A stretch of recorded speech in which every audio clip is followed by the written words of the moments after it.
पंडित रामकृष्ण, ये युक्ति अवश्य काम करेगी। आप देखिएगा, आचार्य स्वयं आपको राज दरबार में बुलाकर आपका दंड रद्द करने वाले हैं, ये कहकर कि उन्होंने आपको क्षमादान दिया है। ये तो होना ही है मंत्रीवर। और हाँ, वो दाएं बाएं बाबा के विषय में आपका संदेह बिल्कुल सही है। हमने पड़ताल करवाई है उसकी। किसी साधु अघोरी का तो इतिहास नहीं निकलता उसका। हमें तो ये लगता है कि वो एक बहरूपिया है जो किसी और मंशा से यहाँ पर आया है। और यदि ऐसा है तो हमारे विजयनगर राज्य की सुरक्षा के लिए हमें सचेत रहना होगा पंडित रामकृष्ण। वो भी हम रहेंगे मंत्रीवर। संदिग्ध व्यक्ति और दो मुहे सर्प पर कैसा भरोसा।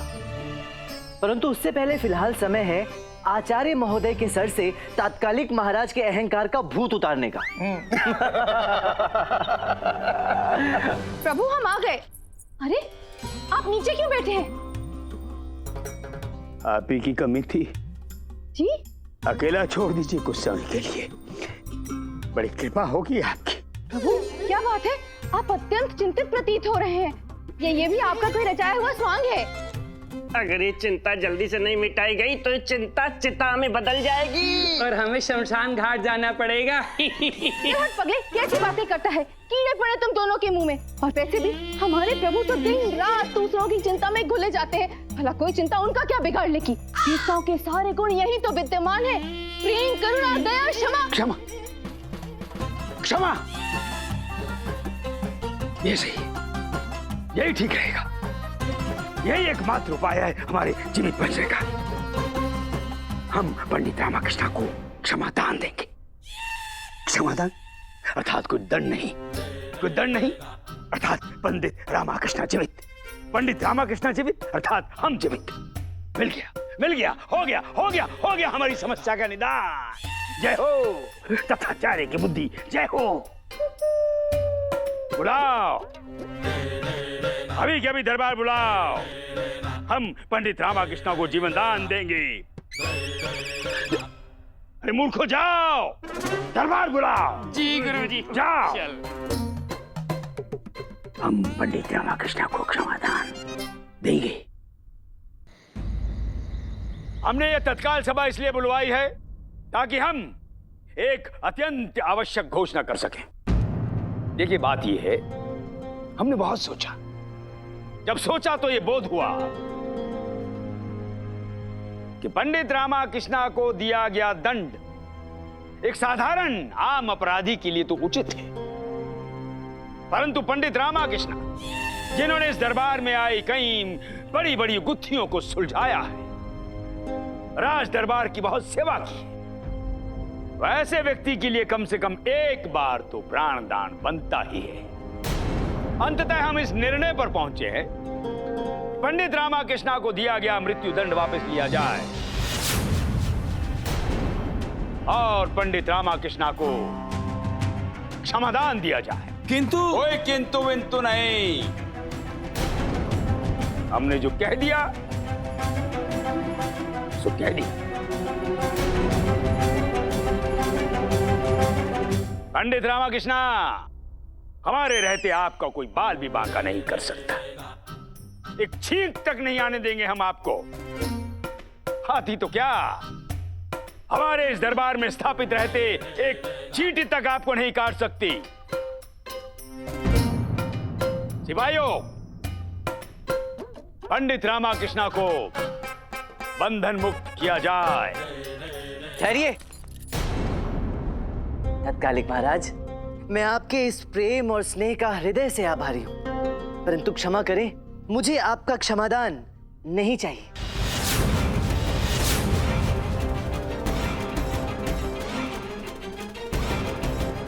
नहीं चाहिए? क्यों नहीं चाहिए?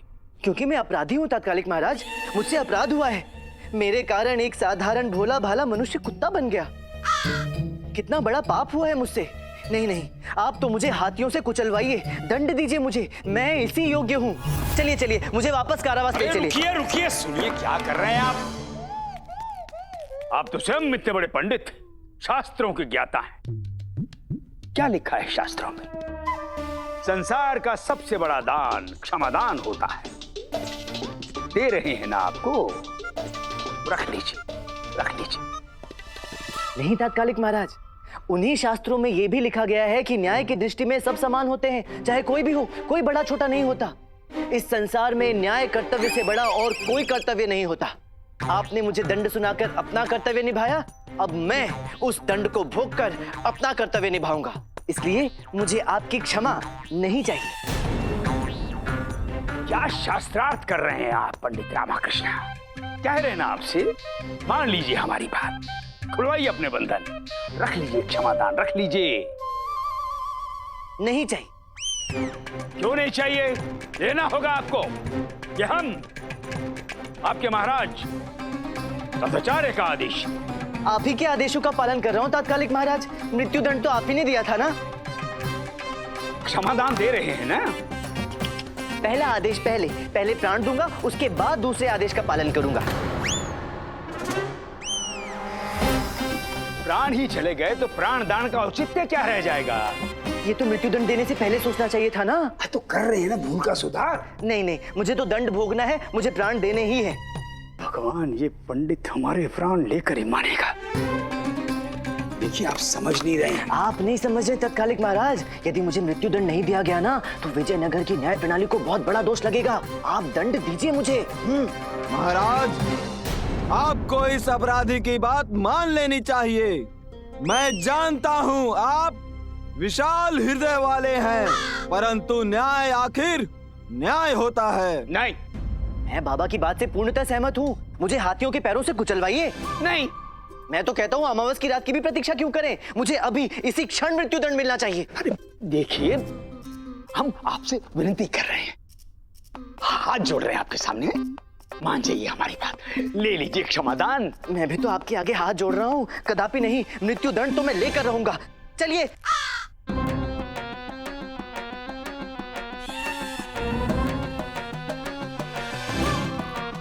अरे रुकिए, अरे सुनिए तो सही, हमारी क्या करें, बर्बाद डाला इस।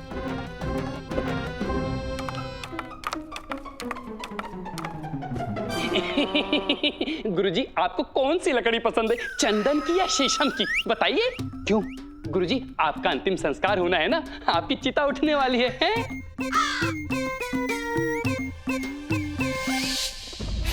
बहुत शातिर है पंडित रामा, उससे भी कहीं ज्यादा जितना हमने उसे आंका था। हमारे एकमात्र मोहरे तथाचार्य के कदम भी लड़खड़ाने लगा। उस रामा की वजह से जरूर खिचड़ी पक रही है उसके खुरापाती दिमाग में। वक्त का तकाजा यही है कि और हमें वक्त बर्बाद नहीं करना चाहिए। तो अब क्या इरादा है हुजूर का? वक्त आ गया है आसिफ अली, अब और इंतजार नहीं। विजयनगर पर हमला 2 दिन बाद नहीं, बल्कि कल ही करना होगा। बहुत जल्दी है ना उस पंडित को मरने की, तो कल पंडित जाएगा स्वर्ग और विजयनगर पर होगी हमारी हुकूमत। हमें अपनी पूरी ताकत, पूरी शिद्दत झोंक देनी होगी इस जंग में आसिफ अली। कल नेस्तानाबूद करके रख देना है विजयनगर का जर्रा जर्रा। युद्ध की तैयारियां करो, हथियार तैयार करो, घोड़े तैयार करो और जाकर ऐलान कर दो कि युद्ध कल ही होगा। जाओ। जी हुजूर। बस एक बार विजयनगर हमारे कब्जे में हो जाए, उसके बाद पूरा दक्षिण भारत हमारे सुल्तान के कदमों में होगा, फिर पूरा भारत।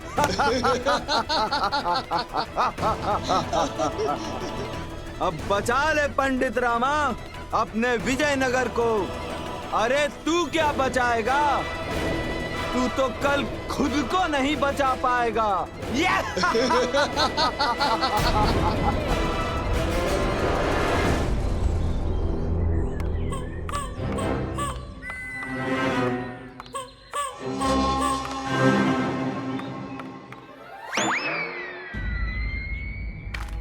कहा सुना, क्षमा कीजिएगा मंत्रीवर। आप जानते हैं कितना सम्मान करता हूं मैं आपका, कितना मानता हूं मैं आपको। कितना ऊंचा स्थान है आपका मेरी नजरों में। पंडित रामकृष्ण, इस समय ऐसी सब बातें क्यों कर रहे हैं आप? मक्खन लगा रहा हूँ मंत्रीवर। अब जो करना है आप ही को करना है, संभाल लीजिएगा। आप निश्चिंत रहिए पंडित रामकृष्ण, हम आपको कुछ नहीं होने देंगे। इस पाखंडी बाबा को अपनी सही जगह पहुंचाना है और इस नाटक का समापन करना है। और ये सब आप करेंगे कब? अभी करना है? नहीं नहीं, अभी करने की क्या आवश्यकता है? आने दीजिए हाथियों को, कुचल जाने दीजिए मुझे, उसके बाद जो करना है आराम से कीजिएगा, है कि नहीं? अरे हम समझ गए पंडित रामकृष्ण, हम समझ गए। अब चलिए प्रारंभ करते हैं। हाँ चलिए।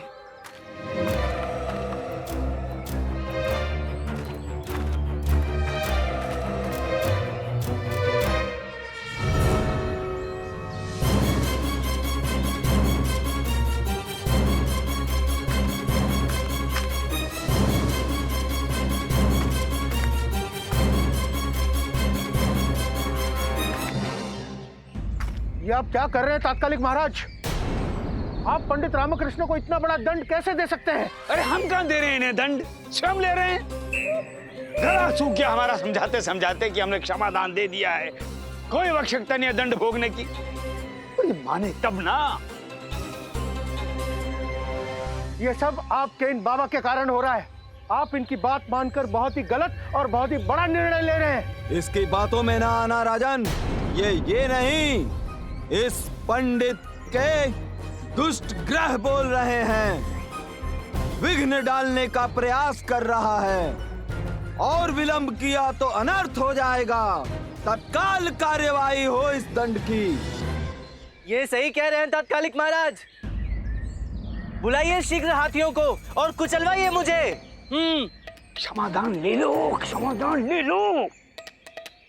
अलख निरंजन, कोतवाल, बुलाओ हाथियों को।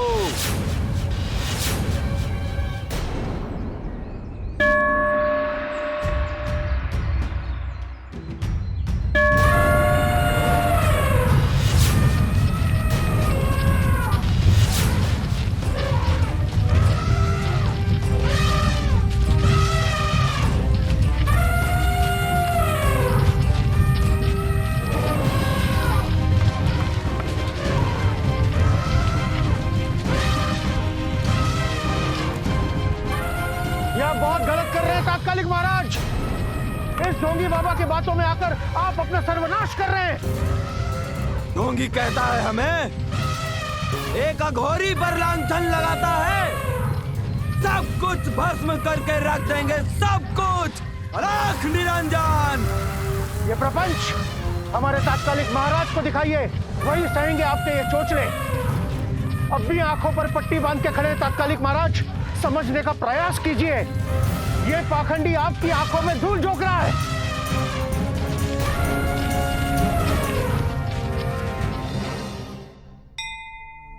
उठा लो माँ, उठा लो।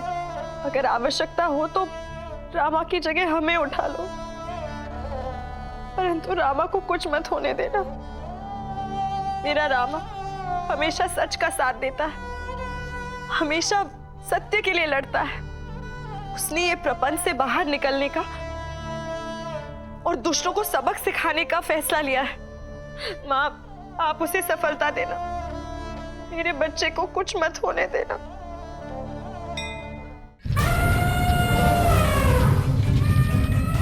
अलख निरंजन,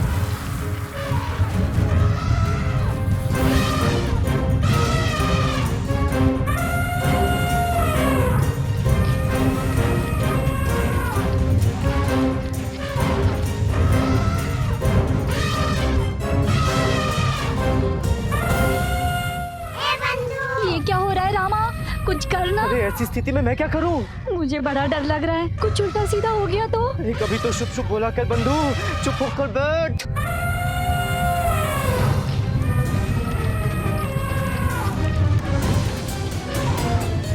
पंडित रामकृष्ण, आप ठीक तो हैं?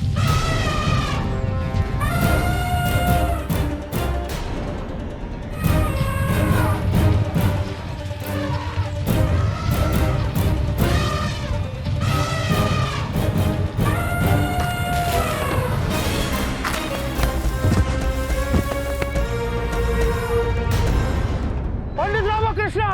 अलख निरंजन।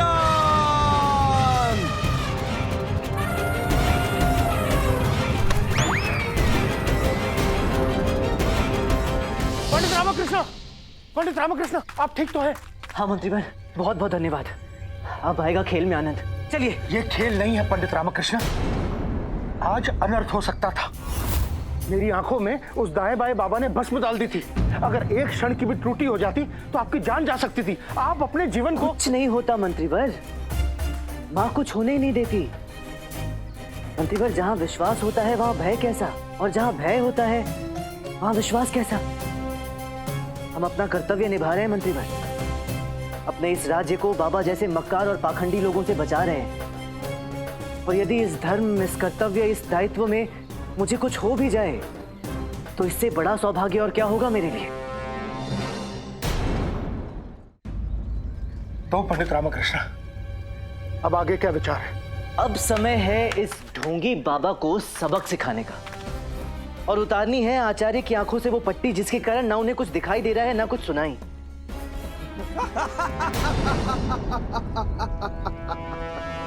आखिरकार ये पंडित रामकृष्णा नाम का कांटा हमेशा के लिए हमारे रास्ते से साफ हो ही गया।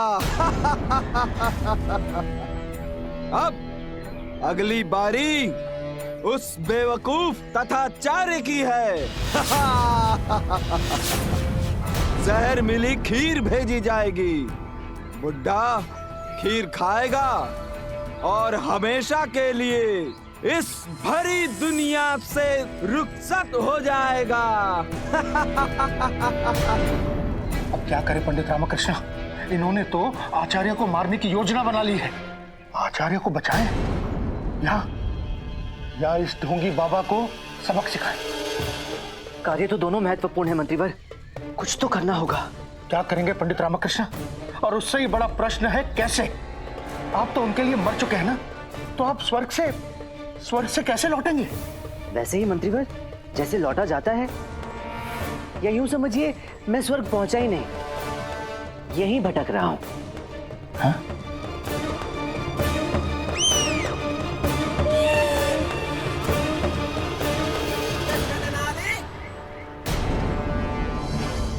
कैसे हो गया ये सब? ये कोई आयु नहीं थी आपकी इस तरह चले जाने की। भगवान जानता है कितना आदर, कितना सम्मान करते थे हम तुम्हारा पंडित रामकृष्ण। अब क्या लाभ झूठ बोलने से गुरुजी? अब ये झूठ आपका कौन सा सुनने वाला है? हाँ, थोड़ा मनमुटाव चलता रहता था, परंतु इसका अर्थ ये नहीं था कि हम आपकी मृत्यु चाहते थे ना, कदापि नहीं। बहुत याद आएगी आपकी पंडित रामकृष्ण। गुरुजी जो भी बोलिए सोच समझ के बोलिए। अरे क्यों? ये पंडित यहाँ कौन सा है जो हमारी बात सुन लेगा? चला गया बेचारा, सिधार गया स्वर्ग।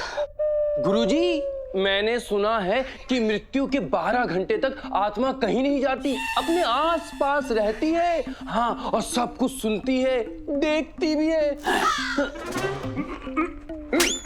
अरे गुरुजी दुखी नहीं होते तो तेरे तोते उड़ा देते आज। हैं?